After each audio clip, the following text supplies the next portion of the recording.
जय श्रीराम मित्रांनो, ह्या दोन टायरी पावडर मारायची गाडी येणार होती नंतर. तेवढ्यात एक पिकअपचा टायर आलता. मग म्हटलं मशिनीवर यायला लागते, लगेच पंक्चर काढायचं होतं. घेतला मशिनीवर बघा असं आणि खोलायला चालू. नाना पण असं पावडर मारत होता बघा रपाड्यात झपाझप. असं लंगोटीला पण असं पावडर मारून घेतला आणि असं जोडायला चालू केला बघा. आणि पिकअपचा टायर असा आतमधनं कट होता बघा पॅच. मग काय गेटर तुकडा टाकला आणि दिला जोडून. ट्यूब पण बघा अशी फाटलेली बघा.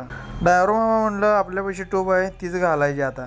जोडून तयार करून आपण हवा मारायला खाली घेतला बघा टायर. आणि ह्यो टायर आपल्याला काढायचा होता आणि स्टेपने लावायचा होता. मग काय नट खोलायला चालू हो. तेवढ्यात असं टायर ढकलला, नाना पास पण केला आणि नट असा आवळून घ्यायला चालू केला बघा. ही गाडी आलती ट्रकची ते एक टायर खोल फिटिंग होता. मग पावडर मारण्यासाठी आता कट करायचं म्हणले या पट्ट्या कट करून घेऊन असं नट खोलून दिलं बघा एकी बोटी सेवन. मामानं असं टायर आणून टाकला बघा इकडे. मी लगे असं पावडर मारून घेतलो बघा टायर. आणि हे टायर खोलायचं होतं बघा आपल्याला.